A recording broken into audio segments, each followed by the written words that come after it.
साँझको बेला हो। गाउँको एकजना अहेब नेत्रबाबु आफ्नो मेडिकलमा ग्राहक कुर्दै मोबाइल चलाएर बसिरहेको थियो। परबाट एकजना सानी केटी मेडिकलतिर हस्याङ फस्याङ दौडदै आउँछे र नेत्रबाबुकै अगाडि टक्क उभिन्छे। नेत्रबाबुले त्यो केटीलाई राम्रोसँग चिन्छ। ऊ सुनखरे गाउँकी चमेली हुन्छे। दाई दाई, अस्ति यहाँ तपाईँको मेडिकलमा बाला चचाउन आएको बेला मेरो हातमा लाउने एउटा पन्जा छुटेछ, लिन आएको छु। ए, तिमी सुनखरे गाउँको बहिनी होइन? त्यो पन्जा त तिमीले जाने बेला लिएरै गएको हो नि? छैन नि दाई, यहीँ छ, तपाईँको झोलामाथि राखेको थिएँ, एउटा मात्रै लिएर गएछु। होइन होला, बाटोमै कतै खसाल्यो कि? यहाँ त छैन होला बहिनी। बाटोमा कहाँ खसाल्नु, यहीँ छ के। पाहाड गाबेला बुवाले उतैबाट ल्याइदिए थिए, मेरो फेभरेट पन्जा हो। हराएँ भने त मार्छन् बाले। जसरी पनि खोजिदिनुहोस् न, नलिकन त म जाँदै जान्न। चमेलीको अगाडि नेत्रबाबुको कुनै सिप नचलेपछि मेडिकलको कुना काप्चामा पन्जा खोज्न थाल्छ। चमेली भने आँगनमै उभिएर पन्जा भेटिने आशमा ढोकाबाट चियाएर नेत्रबाबुलाई हेरिरहेकी हुन्छे। नेत्रबाबुले औषधि राख्ने झोला, र्याक, बट्टा, बिरामी जाँच्ने टेबल सबैतिर छान मार्दा पनि पन्जा कतै भेटिँदैन। चमेली बहिनी, ए चमेली बहिनी, त्यो पन्जा छैन रहेछ है। घरमा एकपटक राम्रोसँग खोज्नु है, नत्र पक्कै बाटोमै खसाल्यो होला तिमीले। बहिनी, सुन्यौ? ए बहिनी। चमेली नबोलेपछि नेत्रबाबुलाई बाहिर आँगनमा आउन करै लाग्छ। तर आँगनमा पनि कोही हुँदैन। नेत्रबाबु मेडिकल वरिपरि चमेलीलाई खोज्न थाल्छ। तर घाँटी सुकुन्जेल कराए पनि त्यो केटी कतै देखिँदैन। नेत्रबाबुलाई पन्जा नलिई जान्न भन्ने चमेली यसरी एकाएक हराउनु निकै आश्चर्य लाग्छ। साँझ छिपिसकेको हुँदा अब उनलाई पर्खनुभन्दा घर जानु नै ठिक ठानेर नेत्रबाबुले मेडिकलको ढोका बन्द गर्छ। छेउमा रहेको आफ्नो बाइकमा चाबी घुसाउँछ र स्टार्ट गर्छ। बाइकमा घरतिर जानै लाग्दा परबाट एउटा कालो बिरालोले नेत्रबाबुलाई घुरिरहेको देखिन्छ। नेत्रबाबुले बिरालोलाई देख्न साथ त्यो बिरालो बिस्तारै उतिर आउँछ र बुरुक्क उफ्रिँदै उसको बाटो काटेर कतै हराउँछ। अचानक नेत्रबाबुको शरीर झम्म गर्छ। ओहो, अचानक कस्तो झम्म बनाएको? सायद आज शरीरमा पानी कम भएछ क्यारे। ऊ मनमनै सोध्छ र केही फरक नपरे चाहिँ घरतिर लाग्छ। यद्यपि बिरालोले बाटो काटेको कारण उसलाई यस्तो भएको हो कि भन्ने शङ्का नलागेको चाहिँ होइन। तर मेडिकल व्यवसायी भएकोले उसले यस्तो कुरा मान्न तयार हुँदैन। गाउँको गल्लीमा बाइक कुदाउँदै नेत्रबाबु आफ्नो घर पुग्छ। थकित भएर घर पुग्दा झमक्क साँझ परिसकेको हुन्छ। तर आज पूर्णिमाको रात भएकोले रात परेको जस्तो देखिँदैन। नेत्रबाबुले आँगनमा बाइक रोक्ने बित्तिकै आफ्नो कोठातिर लाग्छ। कोठाको पर्दाबाट जुनको ज्योति कोठामा प्रशस्त छिरिरहेको छ। नेत्रबाबुले मेडिकलमा दिनभरि लगाएको कपडा फेरेर काँटीमा टङ्गाउँछ। ऐनामा आफ्नो थकित अनुहार हेर्छ र मुसार्छ। ठिक यही बेला उसले ऐनाबाट खाट्नेर भुइँमा खसिरहेको एउटा पन्जा देख्छ। त्यो उही पन्जा हुन्छ जुन चमेलीले मेडिकलमा छुटेको छ भन्दै लिन आएकी थिए। होइन, मेडिकलमा छुटेको पन्जा यहाँ कसरी आएछ? ऊ मनमनै गम्छ। पन्जा टिपेर उसले उल्टाइ पल्टाइ हेर्न थाल्छ। सामान्य पन्जाहरूभन्दा यो पन्जा निकै फरक देखिन्छ। कुनै जनावरको चाम्रो छालाबाट बनेको जस्तो देखिन्छ। त्यो पन्जालाई टेबलमा राखेर ऊ एकछिन खाटमा पल्टिन्छ। सायद थकानले होला ऊ भुसुक्कै निदाइ पनि हाल्छ। यतिकैमा नेत्रबाबुको कोठाको झ्यालमा लगाएको पर्दा जोड जोडले हल्लिन थाल्छ, मानौ बाहिर निकै ठुलो हुरी बतास चलिरहेको होस्। तर बाहिर भने भयाल ठप्प थियो। रुखको एउटा पात पनि हल्लाउन सकिरहेको थिएन। एकैछिनमा त्यहाँ उही कालो बिरालो देखिन्छ। झ्यालबाट त्यो बिरालोले चारैतिर नजर डुलाउँछ र खाटमा निदाइरहेको नेत्रबाबुलाई देख्छ। फुत्त भुइँमा झरेर त्यो बिरालो छालाको पन्जा लिएर आउँछ। एकछिन सुँगे चाहिँ गरेर त्यो बिरालोले पन्जालाई मुखमा च्याप्प समात्छ र त्यहाँबाट फुत्त झ्याल बाहिर भाग्छ। यतिकैमा नेत्रबाबु झल्यास्स बिउजिन्छ। आत्तिँदै टेबलमा राखेको पन्जा हेर्छ। पन्जा त्यही देखेपछि उसले लामो सास फेर्छ। दाई, खाना पाक्यो, भान्सामा आउनुहोस्। बहिनीले खाना खान बोलाएपछि ऊ मनमा सपनाको त्रास बोकेर भान्सातिर लाग्छ। तेरो कान्छी काकीलाई आज धामीकोमा लग्या थिए रे, मसान लागेको छ भन्दै थिए। मैले दिएको औषधि खाने होइन क्या रे, अब त्यही मसान भूत प्रेत लाग्यो भन्ने त हुन्। होइन के दादा, काकीले केही दिन पहिले खोलाले बगाएर ल्याएको एउटा केटीको लास देखिन् रे। अनि त्यही केटीले काकीलाई राति पख झ्यालबाट हेरिरहन्छ रे। त्यही त, राति चर्पी जान पनि कस्तो डर लाग्छ मलाई त। छोरी त्यो झ्याल लगाऊ त, मलाई त अहिले नै कस्तो डर लागिरहेछ। त्यो सब संयोग हो क्या आमा, कसैले पत्याउने होइन। भाउजूलाई खासमा मानसिक बिमारी भयो के। खै के हो। खाना खाएर नेत्रबाबु सुत्नलाई आफ्नो कोठामा जान्छ। खल्तीबाट मोबाइल झिकेर खाटमा बस्छ र आफ्नो प्रेमिका र साथीहरूसँग च्याट गर्न थाल्छ। दिनभरिको थकान मेट्न ऊ सधैँ साँझ पखमा यसरी नै च्याटमा व्यस्त रहन्छ। प्रेमिकाको फोन आएपछि ऊ हाँस्दै अनि मस्किँदै घरि खाटमा र घरि टेबलमा बसेर फोनमा बोल्न थाल्छ। अब ऊ झ्यालमा गएर पर देखिने रुखका छायाले बनाइरहेका विभिन्न आकृति हेर्दै गफिन थाल्छ। यतिकैमा परको एउटा रुखको छाया मुनि उभिएर कुनै मानिसले आफूतिर हेरिरहेको जस्तो देख्छ। उसले झ्यालको पर्दा लगाउँछ र त्यो मान्छेको नजरबाट छेकिन्छ। आफूलाई परबाट हेरिरहेको को रहेछ भन्ने बुझ्नको लागि थोरै पर्दा खोलेर त्यो मान्छे अघि उभिरहेको रुखतिर हेर्छ। एउटा हातमा त्यही पन्जा लगाएर हात हल्लाइ नेत्रबाबुलाई बोलाइरहेकी त्यही चमेली हुन्छ। दाई, मेरो पन्जा भेट्नुभयो, मलाई दिनुहोस् न।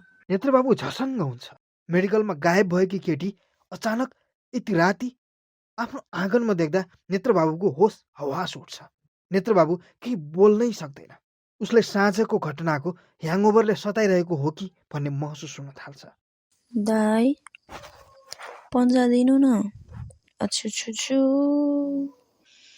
पानीमा भिजेर मेरो हात कोठ्याङ्ग्रियो, कस्तो जाडो लागिरहेछ। नेत्रबाबु काँप्दै पन्जा राखेको आफ्नो झोला खोल्छ र त्यहाँबाट पन्जा निकाल्छ। त्यो पन्जा चमेलीलाई दिनको लागि झ्यालबाट बाहिर हेर्दा चमेली फेरि गायब हुन्छ। नेत्रबाबु अवाक हुन्छ। ढुकढुकी बढेर उसलाई सास फेर्नै गाह्रो हुन्छ। के गरौँ हुन्छ र पन्जालाई झ्यालबाट बाहिर फुत्त फ्यालिदिन्छ। नेत्रबाबुले तुरुन्तै चुकुल लगाएर बलियोसँग झ्याल बन्द गर्छ। चिट पसिना काट्दै बिस्तारामा गएर थचक्क बस्छ। यतिकैमा अब भने नेत्रबाबुको कोठाको ढोका ठकठक हुन थाल्छ। भूतप्रेतलाई अन्धविश्वास ठाने नेत्रबाबुलाई डर के हो बल्ल महसुस भइरहेको छ। नेत्रबाबुले लामो सास फेर्छ र डराउँदै ढोका खोल्छ। तर ढोकामा भने हातमा पानीको बोतल समातेर उसको बहिनी उभिरहेकी हुन्छ। ए तिमी पो हौ? किन र दाई, डराउनु भयो क्या हो? म भूत होइन क्या। होइन, भूतसँग म कहाँ डराउँछु र? ल राम्रोसँग सुत्नु है। Good night. ल गुड नाइट। पानीको बोतल दिएर उसको बहिनी त्यहाँबाट जान्छ। ढोकाको चुकुल हत्तपत्त लगाएर नेत्रबाबुले एक सासमै सबै पानी पिएर सिद्ध्याउँछ। रित्तो बोतल टेबलमा राखेर नेत्रबाबुले त्यो रात जागराम बस्ने निर्णय गर्छ। बिहान पख भाले बासेपछि बल्ल उसलाई निन्द्राले छोप्छ र ऊ फुसुक्क निदाउँछ। रात बितेर बिहान हुन्छ। नेत्रबाबुको आमा हातमा कुचो समातेर आँगन बढाएर निस्किन्छन्। तब उनले नेत्रबाबुको कोठाको झ्याल मुनि आँगनमा त्यही पन्जा भेटाउँछिन् र कुचोले उल्टाइ पल्टाइ गरेर हेर्न थाल्छिन्। छोरी, ए छोरी, यहाँ त कस्तो अचम्म खालको पन्जा रहेछ, कसले ल्याएर छोडेछ? ए हो रहेछ त, हेर्दै कस्तो न्यानो होला जस्तो छ। म लाउँछु है आमा? पख जो पाए त्यसको लुगा लाउनुहुन्न। तेरो दाइलाई पो थाहा छ कि? बोला त। दाई दाई बाहिर हेर्नुहोस् त, यो कसको पन्जा हो थाहा छ तपाईँलाई? नेत्रबाबुले आफूलाई रातभरि तर्साएको त्यो पन्जा देखेपछि उसको नेत्र निकै ठुलो ठुलो गरी बल्छन्। यो पन्जा नचलाऊ है, कसैले नचलाऊ। नेत्रबाबु झट्टपट्ट आँगनमा निस्किन्छ, पन्जालाई आफ्नो झोलामा राख्छ र बाइक स्टार्ट गर्न थाल्छ। होइन, कहाँ जान लाग्यो फेरि? बिरामीको फोन आइसक्यो कि क्या हो? होइन, यो पन्जा जसको उसैलाई दिन जान लागेको हो कि। म एकैछिनमा आइहाल्छु है आमा। नेत्रबाबु चमेलीलाई पन्जा दिन बाइकमा सुनखरे गाउँतिर लाग्छ।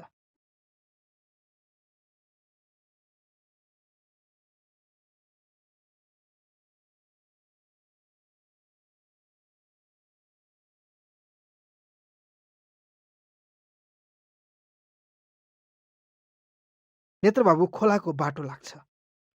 सफा कञ्चन पानी बग्ने खोला आज धमिलो छ। खोलाको किनारै किनारमा रहेका ठुल्ठुला रुखमा कसैले स्याउला काटिरहेको आवाज आउँदैछ।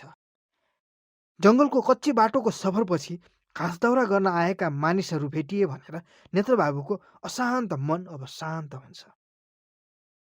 यतिकैमा नेत्रबाबुले कसैले आफूलाई बोलाइरहेको आवाज सुन्छ। दाई कहाँ जाँदै हुनुहुन्छ? नेत्रबाबुले दायाँ बायाँ हेर्छ तर कसैलाई देख्दैन। तर आवाज भने चिने झैँ कतै सुने झैँ लाग्छ। यता हेर्नु न, माथि के? नेत्रबाबुले बाइक रोक्छ र माथि रुखतिर हेर्छ। रुखमा उही पन्जा माग्न आउने चमेली हुन्छ। नेत्रबाबु झसङ्ग हुन्छ। हिजो राति झ्यालबाट हराएकी चमेली आज अचानक फेरि यहाँ देख्दा सपना हो या विपना उसले छुट्याउनै सक्दैन। आफूसँग रहेको पन्जा अब उसलाई यहीँ दिएर घर तुरुन्त फर्किहाल्ने सोच बनाउँछ। बहिनी, हिजो पन्जा लिन आएर कहाँ गायब भएको त? बुवालाई पानी तताएर दिनुपर्ने भयो दाई, अनि आइहाले। भेटाउनु भयो पन्जा? भेटाइसके। त्यही पन्जा दिउँ भनेर आएको। तल झर त। ए कस्तो राम्रो, म झरिहालेँ है। ए के गरेको? हात खुट्टा भाँच्यो भने? भाँचिँदैन दाई, म त गाउँले केटी पो हो त। यस्ता रुख त कति चढ्यो कति। हो र? लौ तिम्रो पन्जा। अब म यहीँबाट फर्किन्छु है बहिनी। त्यताबाट आउनुभयो, चिया नखुवाई त म कहाँ पठाउँछु? जाउँ हाम्रो घर, यहीँ नजिकै त हो। होइन, तिमी घाँस काट्दैछौ, कहाँ डिस्टर्ब गर्नु। डिस्टर्ब भएको छैन के दाई? ल बाइक स्टार्ट गर्नुहोस्, म बसिहालेँ है। चमेलीले जिद्दी गरेर बाइकमा बसेपछि नेत्रबाबुलाई बाइक स्टार्ट गर्न करै लाग्छ। दाई तपाईँलाई थाहा छ, म कति अग्लो अग्लो रुख पनि चढिदिन्छु नि। एकपटक त झन् मह काट्न पनि गएको थिएँ, मौरीले टोकेर म घर फर्किँदा त बाले चिन्नै सकेनन्। चमेलीले सुनाएका रमाइला किस्सा सुन्दै नेत्रबाबु सुनखरे गाउँ पुग्छ। एउटा सानो टायरले छाएको झुप्रो अगाडि पुगेपछि चमेलीले बाइक रोक्न लगाउँछ। ए हो मेरो सानो घर, भित्रै आउनुहोस् न। यति भन्दै चमेली आफ्नो घरभित्र छिर्छ।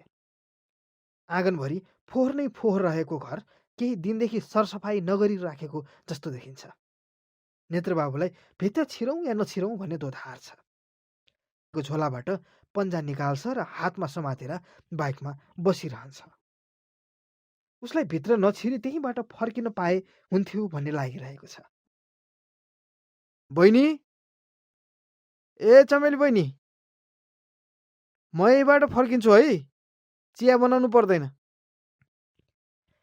नेत्रबाबुको आवाजमा कसैले जवाफ फर्काउँदैन। कोही नबोलेपछि नेत्रबाबु घरभित्र छिर्न बाध्य हुन्छ। घरको दैलोमा पाइला मात्रै के टिकेको थियो, भित्रबाट म्याउ गर्दै त्यही कालो बिरालो देखिन्छ।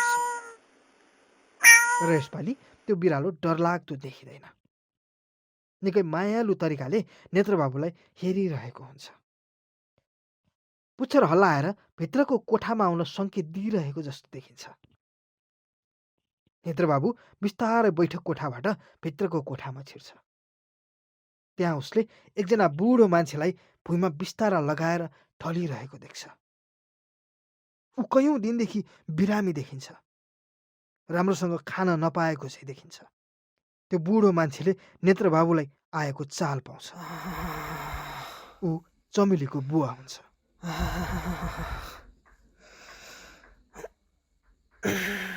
डाक्टर बाबु,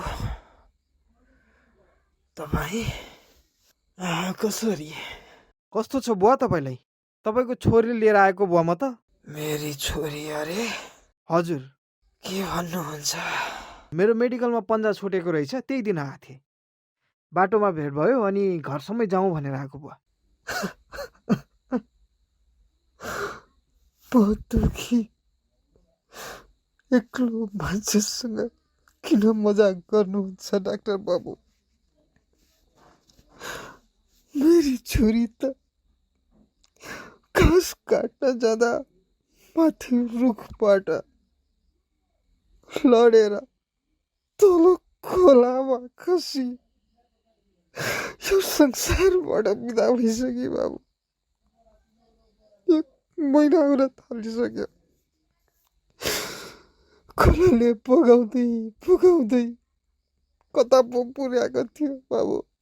बुवा मलाई बचाउनु भन्दै कति रोइ होली मेरी छोरी चमेली।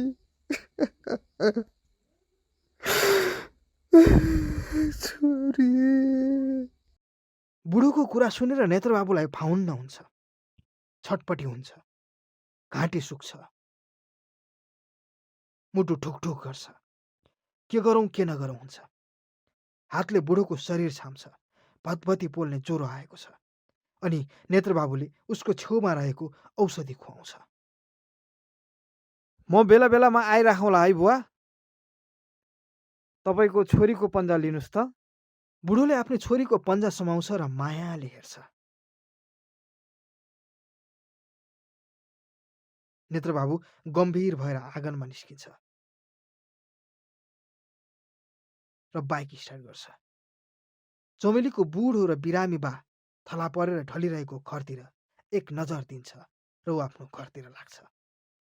बुढोको घरबाट कालो बिरालो लुसुक्क निस्केर नेत्रबाबुलाई पर परसम्म गएको हेरिरहन्छ। बाटोमा नेत्रबाबुले चमेलीको बारेमा सोच्दै जान्छ।